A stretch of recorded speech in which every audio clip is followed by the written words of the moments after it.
부자분들의 집안에 들어가 보면 어느 집 할 것 없이 분명히 있는 것이 있습니다. 여러분, 무엇일까요? 과연 여러분의 집안에는 이것이 명확하게 있으신가요? 만일 있으시다면 여러분의 집안은 이제 번영할 일만 남았습니다. 여러분 안녕하세요, 이정재입니다. 여러분, 집안에 공부를 잘하는 학생이 있으시다면 그 학생의 방에 한번 들어가 보십시오. 과연 어떤 느낌이 들까요?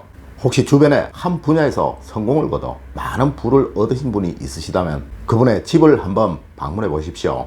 네, 분명 여러분은 다른 집과는 확연히 다른 무엇인가를 느끼실 수 있을 것입니다. 자, 이제 시작해 보도록 하겠습니다. 첫 번째로, 영역이 확실히 구분되어 있습니다.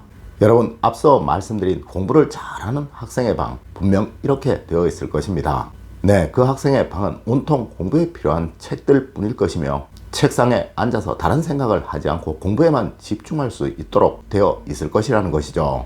네, 하지만 공부를 하는 둥 마는 둥 하는 학생들의 방에 들어가 보면 책상 위에 공부에 필요한 것이 아닌 다른 것들이 올라가 있을 것이며 공부에 방해가 되는 게임기라든가 오락기, 잡지들이 책상 위에 올라가 있는 것을 발견하시게 될 거예요. 물론 이 학생의 방은 침대도 그러할 것이며 방바닥도 그러할 것입니다.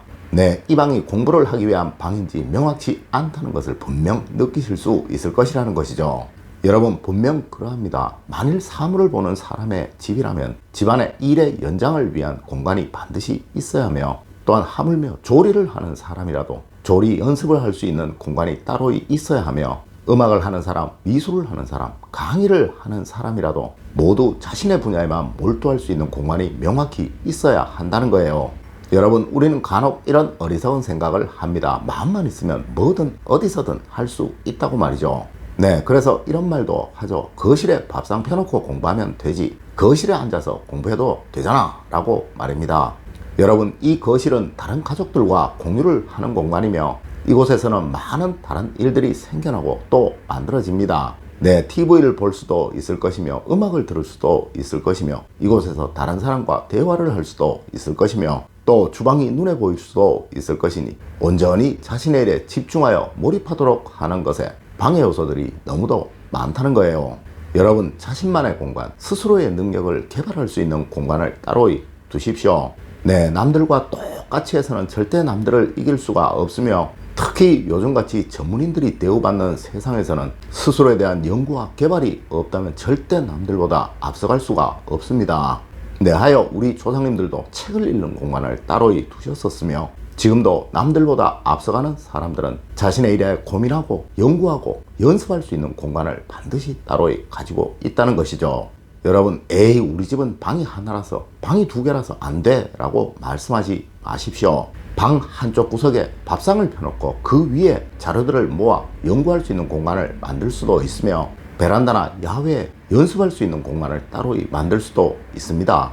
여러분, 핑계는 자신을 망치는 도구이며 연습과 수련은 자신을 성공시키는 도구라는 거 꼭 명심하시길 부탁드립니다.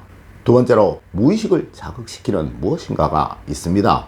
여러분, 어느 집이건 들어가 보면 이 집이 무엇을 하는 사람의 집이구나 라는 것을 명확하게 알 수 있는 집이 있습니다. 하지만 어느 집은 아무리 자주 방문을 해보아도 이야기를 통해 들었지 이 집이 무엇을 하는 사람의 집인지 통 알 수 없도록 되어 있는 집이 있다는 것이죠.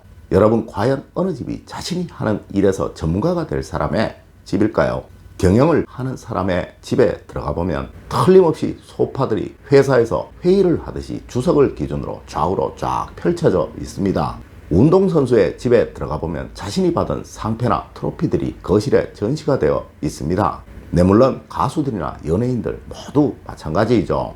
여러분, 이렇듯 누구의 집인지는 몰라도 들어가 보면 이 집에 사는 사람이 무슨 일을 하는 사람인지를 알 수 있도록 꾸며진 집, 네, 이러한 집이 전문가가 나오는 집이며 이러함을 통해 번영하고 큰 부를 이룰 사람의 집이라는 것이죠.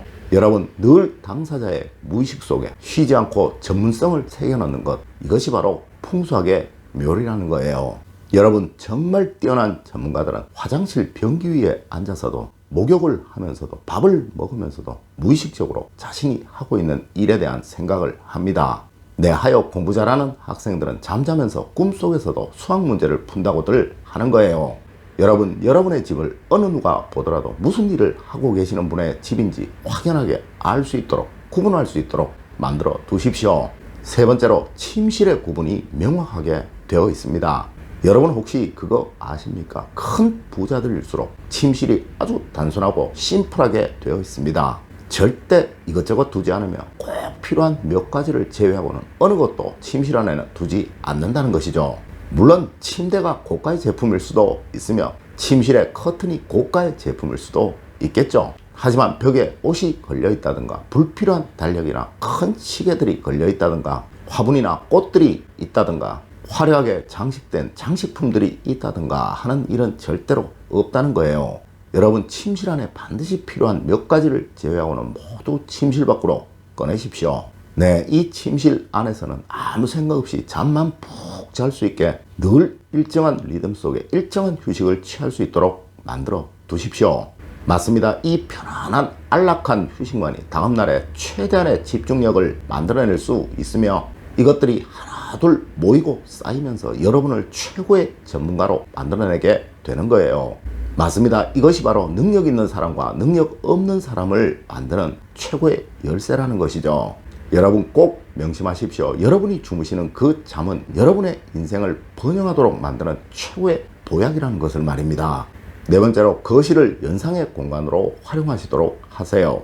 여러분, 인간의 능력은 거의 동일하며 주어진 시간 역시 동일합니다. 하지만 이 동일한 능력과 시간을 가지고 누구는 백종원 선생님이 되기도 하고 또한 누구는 장사한 데는 동네 식당 아저씨가 되기도 하는 것이죠. 네, 왜 이럴까요? 앞서도 잠깐 설명을 드렸지만 성공한 사람들, 누구나 인정하는 최고의 전문가들은 앉아서 쉬면서도 뇌의 한쪽은 자신의 일을 연구하고 또 연상하면서 새로운 아이디어를 찾고 자신의 일의 방향성에 관해서 고민을 하고 있다는 거예요.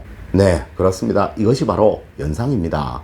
여러분, 하여 세상의 모든 뛰어난 발명품들은 연구실이 아닌 목욕탕에서, 화장실에서, 거실에서, 식탁에서 생각이 나는 것입니다. 네, 하여 여러분의 무의식이 여러분이 하시는 그 일들을 끊임없이 생각하실 수 있도록 눈에 보이는 무엇인가를 두시라는 거죠. 네, 맞습니다. 여러분이 하시는 그 일을 연상할 수 있는 물건을 거실에 두십시오. 여러분 분명 아셔야 합니다. 백종원 선생님이 성공을 하신 것은, 또한 여러분들이 매일 TV에서 보시는 성공을 하신 분들이 그들의 목표를 이룬 것은 자신의 무의식을 제대로 활용했기에 그러한 것이며, 또한 지금도 이를 계속 활용하고 있기에 계속 번영을 이루어가고 있는 거예요. 물론 이 무의식을 제대로 활용하는 방법이 바로 풍수학이고 말이죠.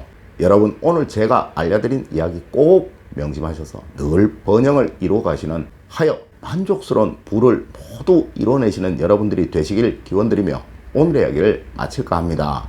늘 올바른 학문과 올바른 지식을 여러분들께 전하도록 노력하겠습니다. 여러분 긴 시간 감사드립니다. 감사합니다.